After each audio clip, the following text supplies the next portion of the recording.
माओवादी केन्द्रका उपाध्यक्ष महरा सभामुख र मन्त्री छँदा नै सुन तस्करसँग साँठगाँठ रहेको खुलासा, चिनिया गिरोहको मतियार बनेर भूमिका खेलेको जाँचबुझ आयोगको ठहर।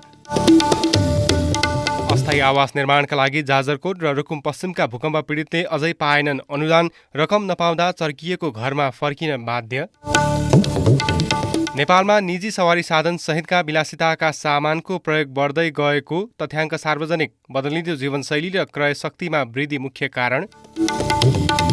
भारतमा आम निर्वाचन नजिकै जाँदा लद्दाख क्षेत्रमा आदिवासी अधिकार र पर्यावरणको मुद्दा उठाएर आन्दोलन चर्किँदै, चर्चित अभियन्ताको अनसनप्रति केन्द्र सरकारको बेवास्ता।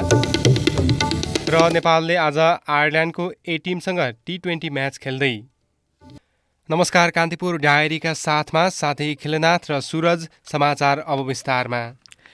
सुन तस्करीको आरोपमा पक्राउ परेर हाजिरी जमानतमा छुटेका पूर्व सभामुख तथा सत्तारूढ माओवादी केन्द्रका उपाध्यक्ष कृष्णबहादुर महरा 1 दशकभन्दा बढी समयदेखि नै चिनिया गिरोहसँग निकट सम्बन्धमा रहेर शङ्कास्पद गतिविधि गर्दै आएको पाइएको छ। महरा प्रतिनिधि सभाको सभामुख, उपप्रधानमन्त्री, अर्थमन्त्री, गृहमन्त्री र परराष्ट्र मन्त्रीका रूपमा छँदै चिनिया सुन तस्करसँग निकट रहेर सहयोग गरेको तथ्य खुलेको हो। सुन तस्करी नियन्त्रण सम्बन्धी जाँचबुझ आयोग समक्ष पनि महराले चिनिया नागरिक दाबाजिन वाङसँग आफ्नो पारिवारिक सम्बन्ध रहेको स्वीकार गरेका छन्। साथै उनले सुन तस्करका लागि काठमाडौँमा व्यवस्थापकीय भूमिका समेत निर्वाह गरेको पाइएको छ। सुन तस्करी नियन्त्रण सम्बन्धी जाँचबुझ आयोग, गृह मन्त्रालय र नेपाल प्रहरी स्रोतबाट प्राप्त विवरण अनुसार महरा 2067 साल यता चिनिया गिरोहसँग निकटमा रहेर सुन तस्करलाई सघाउँदै आएका बलिया प्रमाणहरू फेला परेका छन्। महराले संसद सचिवालयकी एक कर्मचारीमाथि यौन शोषणको अभियोगमा मुद्दा समेत खेपेका थिए। 2079 पुस 10 मा भेपमा सुन ल्याउने तस्करलाई सघाएको कसुरमा गत सोमबार पक्राउ परेका महरा विरुद्ध सुन तस्करलाई सहयोग गरेका दर्जन बढी तथ्य फेला परेका हुन्। विद्युतीय चुरोट भेपमा लुकाएर ल्याइएको 9 किलो अवैध सुन तस्करी प्रकरणमा दावाजिन फरार छन् भने त्यही प्रकरणमा महराका कान्छा छोरा रेशम भनिने राहुल महरा काठमाडौँ जिल्ला अदालतको आदेशमा हाल पूर्वपक्षका क्रममा कारागारमा छन्। भेप प्रकरणमा प्रहरी अनुसन्धानबाट उन्मुक्ति पाए पनि महरालाई जाँचबुझ आयोगले भने दोषी किटान गर्यो। त्यसपछि भने गत सोमबार उनी कपिलवस्तुको पकडीबाट पक्राउ परेका थिए। प्रहरीको केन्द्रीय अनुसन्धान ब्युरो CIB ले काठमाडौँ ल्याएर अनुसन्धान गरेकोमा 4 दिन बयान लिएर जिल्ला सरकारी वकिल कार्यालय काठमाडौँले शुक्रबार हाजिरी जमानतमा रिहा गरिदियो। महरामाथि सुन तस्करीका अरू प्रकरणमा अनुसन्धान नै अघि बढेको छैन।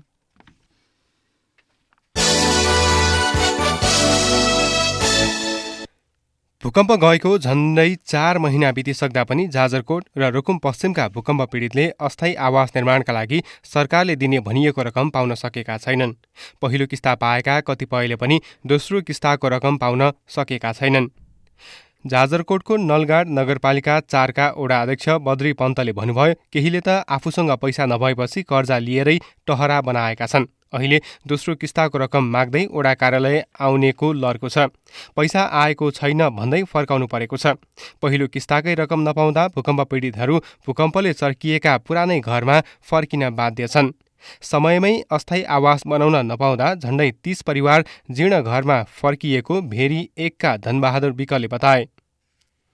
राष्ट्रिय विपद जोखिम न्यूनीकरण तथा व्यवस्थापन प्राधिकरणले अस्थायी आवास निर्माण कार्यविधि अनुसार दोस्रो किस्ताको रकम निकासाका लागि लाभग्राहीले भत्किएका घर, अस्थायी आवासको फोटोसहितको विवरण स्थानीय तह मार्फत विपद पोर्टलमा अपलोड गर्नुपर्ने प्रावधान बनाएको छ।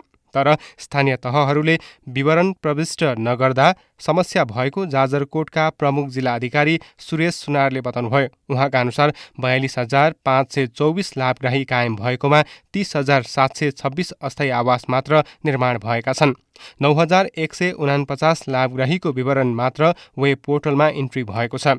कतिपय स्थानीय तहमा विवरण नै सङ्कलन हुन नसकेको र केहीमा विवरण इन्ट्री गर्ने जनशक्ति नहुँदा समस्या भएको सुनारले बताउनुभयो। अस्थायी आवास निर्माण नगरेकोमा भूकम्प पीडित चर्किएकै घरमा बस्न थालेको उहाँको भनाइ छ। झन्डै 12,000 लाभग्राहीले पहिलो किस्ता बापत पाउनुपर्ने रकम पनि स्थानीय तहको खातामा थन्किएको सुनारले जानकारी दिनुभयो। उहाँका अनुसार अंशबन्डा, पारिवारिक विवाद, वडा कार्यालयको लापरवाही, वडा कार्यालयमा जनशक्ति अभाव हुँदा तथ्याङ्क सङ्कलनमा ढिलाइ लगायतका कारण भूकम्प पीडितलाई पहिलो किस्ताको रकम दिन पनि समस्या भएको हो। भेरीका प्रमुख चन्द्रप्रकाश घरतीले प्राविधिक र जनशक्ति लगायतको समस्याले लाभग्राहीको विवरण पठाउन ढिलाइ भएको बताउनुभयो।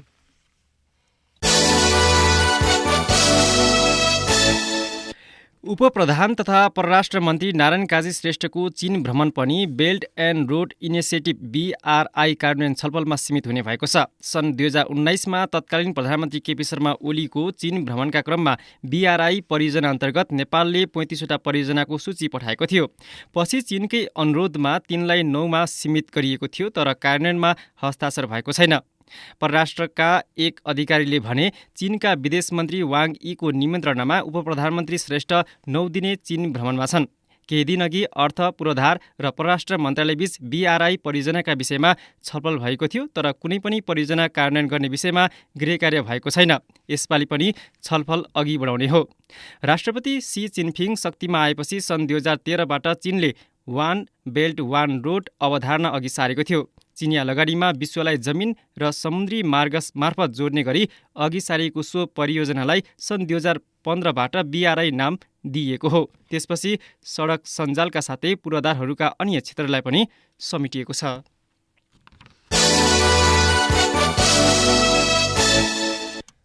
सहकारीको रकम हिनामिनाको विषयलाई लिएर गृहमन्त्री रवि लामिछानेमाथि संसदीय छानबिनको माग भइरहेका बेला सत्तारूढ एमाले त्यसको प्रतिवाद गर्दै गृहमन्त्रीको बचाउ गरेको छ। लामिछाने विरुद्ध कुनै पनि निकायमा उजुरी नपरेको भन्दै एमाले राजनीतिक प्रतिशोधका आधारमा प्रतिपक्षी नेपाली काङ्ग्रेसले राजीनामा मागेको टिप्पणी समेत गरेको छ। एमालेको सचिवालय बैठकका निर्णय सार्वजनिक गर्ने क्रममा उपमहासचिव प्रदीप गेवालीले तत्कालीन स्वास्थ्य मन्त्री मोहन बस्नेतको प्रसङ्ग जोड्दै गृहमन्त्री लामिछानेको बचाउ गर्नुभएको हो।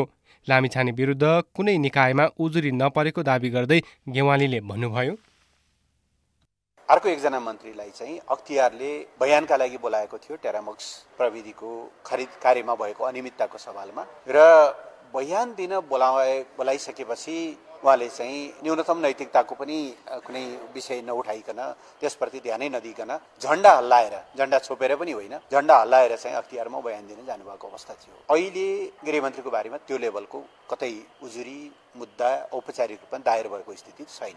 यस्ता केसहरूमा हेर्ने नियामक निकायले उहाँलाई चाहिँ बयानको लागि बोलाएको या ती नियामक निकायमा औपचारिक रूपमा मुद्दा दायर भएको अवस्था पनि छैन।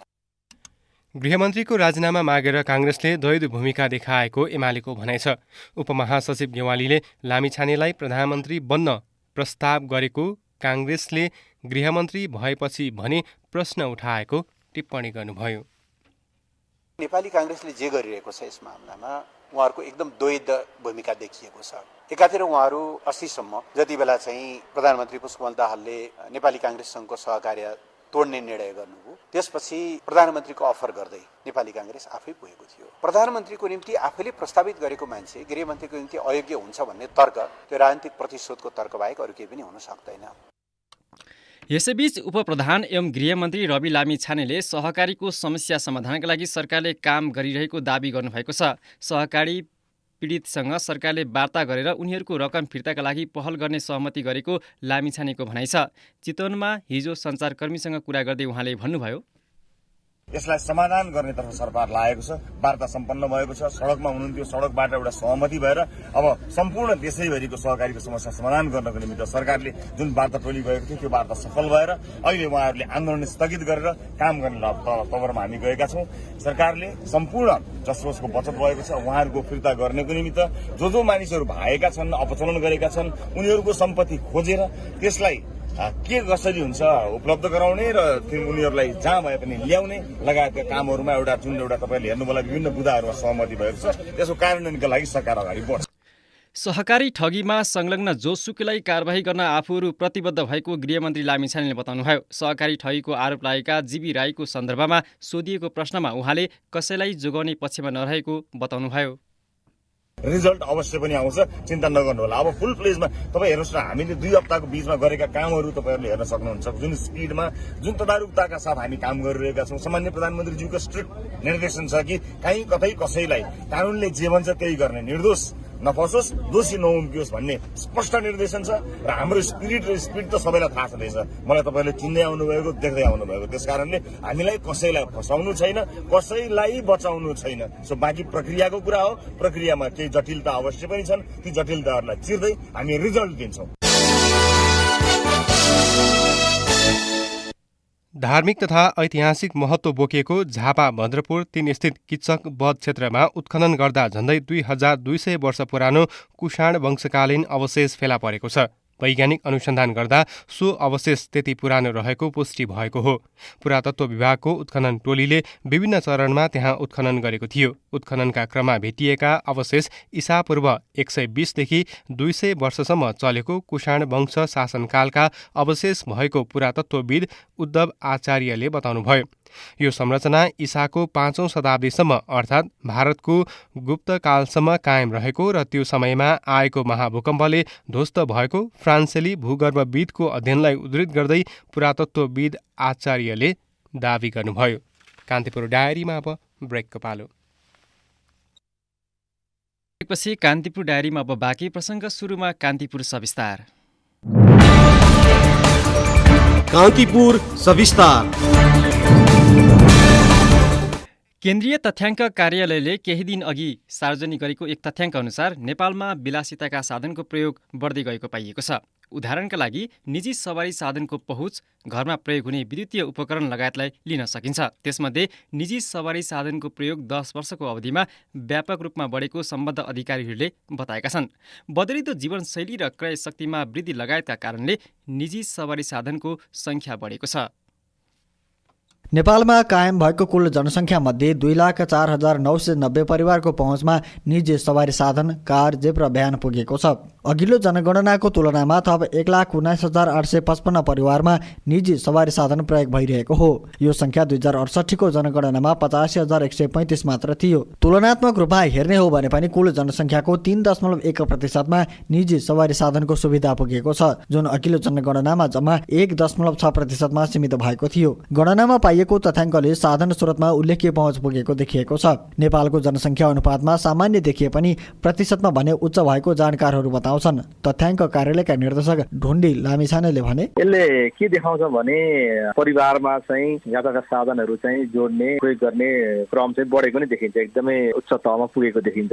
दुईटा जनगणनालाई कम्पेयर गरेर हेर्दाखेरि चाहिँ जनसङ्ख्या अनुपातमा यो अहिले सुस्त गति पनि होइन, अब एकदमै मन्द पनि होइन। यो मध्यम वर्गको हिसाबले अगाडि बढेको देखिन्छ। पर्सेन्टेज पोइन्टको हिसाबले हेर्ने भने चाहिँ ठुलो सङ्ख्या छ। एब्सोल्युट फिगरमा पनि हेर्यो भने ठुलै सङ्ख्या हो। त्यसले गर्दा यसलाई चाहिँ साधन स्रोतमा चाहिँ पहुँच चाहिँ राम्रोसँग बढेको भन्ने अनुमान गर्न सकिन्छ। यसमा चाहिँ फेरिएको जीवनशैली र क्रयशक्ति बढ्दै जाँदा भौतिक विलासिताका सामानको उपभोगमा वृद्धि भएको हो। सरकारी तथ्याङ्क अनुसार हाल नेपालमा 2.3% परिवारले दैनिक जीवनमा मोटरसाइकल र स्कुटरको प्रयोग गर्ने गरेका छन्, जुन 10 वर्षको अन्तरालमा 17.5%ले वृद्धि भएको तथ्याङ्क कार्यालयले समेत पुष्टि गरिसकेको छ। यात्राका लागि प्रयोग हुने निजी साधनको प्रयोग बढ्नुमा सार्वजनिक सवारीको अवस्था समेत जिम्मेवार देखिएको कतिपयको बुझाइ छ।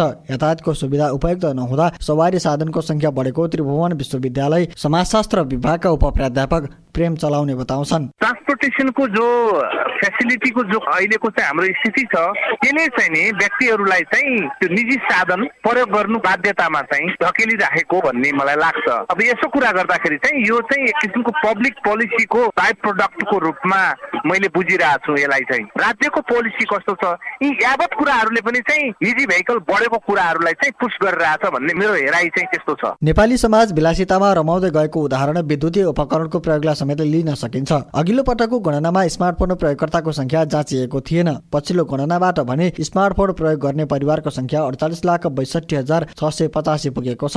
अर्को रोचक प्रसङ्ग पनि पछिल्लो तथ्याङ्कमा उल्लेख गरिएको छ।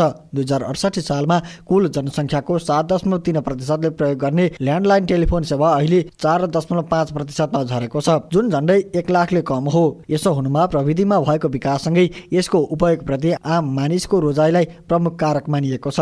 नेपालमा विलासिताका अन्य सामान पनि उच्च मात्रामा प्रयोग भइरहेको छ।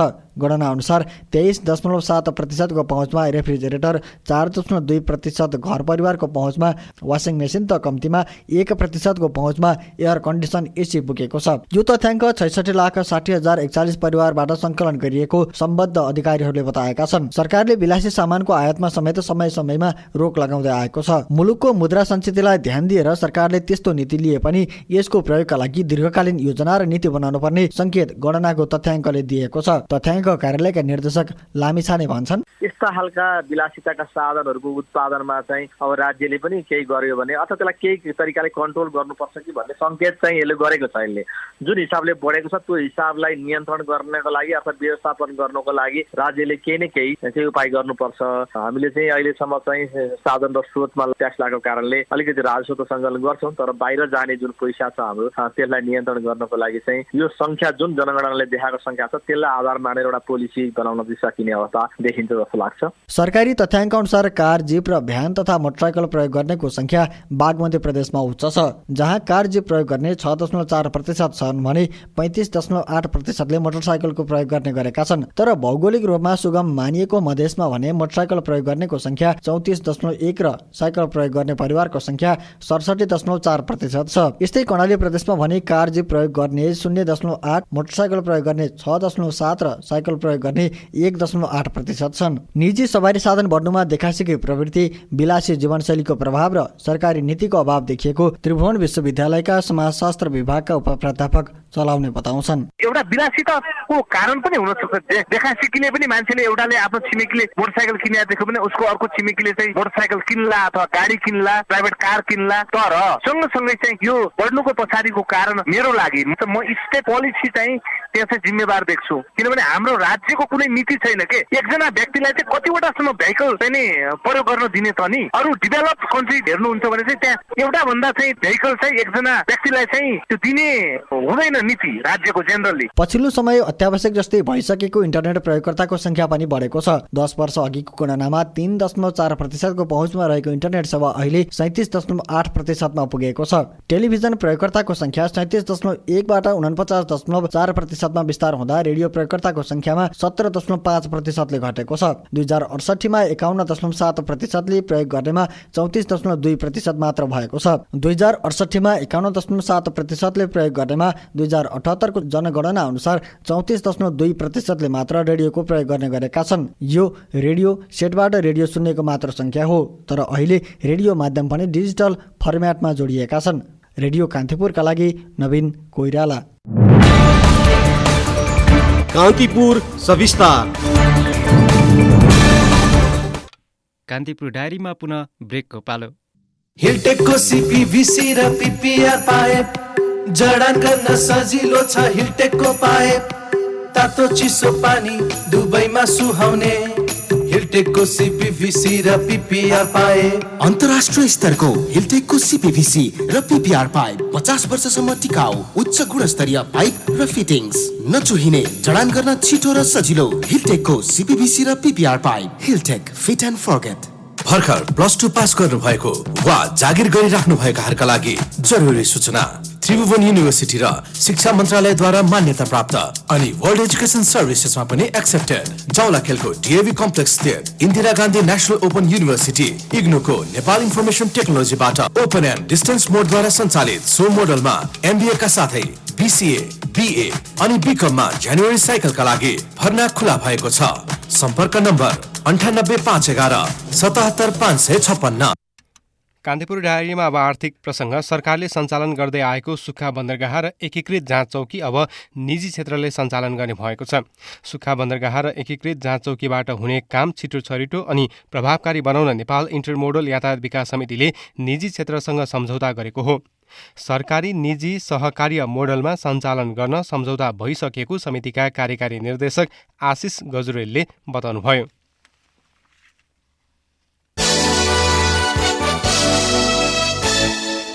अब अन्तर्राष्ट्रिय प्रसङ्ग। आसन्न निर्वाचनको तयारीसँगै भारतको राजनीति गरमाएको अवस्था छ। अप्रिल 19बाट सुरु हुने आम निर्वाचन नजिक्दै जाँदा लद्दाखमा आदिवासी अधिकार र पर्यावरणको विषयलाई लिएर आन्दोलन भइरहेको छ। मार्च महिनामा लद्दाखका 30,000 भन्दा बढी जनता आन्दोलनमा होमिएका थिए। सो सङ्ख्या लद्दाखको जनसङ्ख्याको 10% भन्दा बढी रहेको बताइन्छ। सरकारले कुनै पनि मागको सुनवाई नगरेको भन्दै अभियन्ता सोनम वाङचुक आमरण अनसनमा बसेका छन्। एक सामग्री। आदिवासी अधिकारको मुद्दा मुखरित गर्दै अनसनमा बसेका वाङचुकको अनसन भारतीय राजनीतिका लागि अहिले एउटा मसला बनेको छ। उनले माइक्रो ब्लगिङ साइट एक्समा भनेका छन्, लद्दाखको साथ विश्वासघात भएको छ अहिलेको सरकारबाट। दुईवटा निर्वाचनमा लद्दाखको संवेदनशील पर्यावरण, यहाँको जनजाति संस्कृति र संरक्षण गर्ने बाचा गरिएको थियो र त्यही आधारमा निर्वाचित पनि भए। त्यसपछि 4 वर्ष अल्टाल गरेपछि सरकारले अहिले सिधै अस्वीकार गर्यो। टालमटोल के बाद साफ इन्कार कर दिया। अनसनको यति लामो समय बित्दा नरेन्द्र मोदीको सरकारले समस्या समाधानका लागि पहल नगरेको भन्दै आलोचना भइरहेको छ। भारतको केन्द्रीय सत्ताले सरकारको हुर्मत लिएको इलेक्टोरल बन्डको मामिलाबाट ध्यान अन्यत्र मोड्न र मदिरा घोटाला प्रकरणमा वित्तीय अपराधको आरोप लगाउँदै दिल्लीका मुख्यमन्त्री अरविन्द केजरीवाललाई पक्राउ तथा प्रतिपक्ष दल भारतीय कंग्रेसको खाता रोक्का गरेर चुनावी फाइदा लिन खोजेको आलोचकहरूको भनाइ छ। प्रकृतिको संरक्षण र लद्दाखको स्रोत साधनमा त्यहाँको जनताको हक सुरक्षित र लोकसभा तथा राष्ट्रिय सभामा लद्दाखको जनताको प्रतिनिधित्व गर्ने जस्ता महत्वपूर्ण मागलाई मोदी सरकारले व्यवस्था गरेको छ। त्यसो त भारतका मूलधारका मिडियाले वाङचुकको अनसनलाई खासै चासो दिएका छैनन्। रामोन म्यागसेसे पुरस्कृत वाङचुक अहिले लद्दाखका जनतासँगै आन्दोलनमा होमिएका छन् र हरेक दिन सरकारसँग आफ्ना मागहरू पूरा गर्न अनुरोध गरिरहेका भिडियोहरू सामाजिक सञ्जालमा भेटिन्छन्। उनी भारतीय संविधानको 6औं अनुसूची अन्तर्गत आदिवासीहरूको दर्जा पूर्ण राज्य संसदमा लद्दाखको प्रतिनिधित्व र लद्दाखमा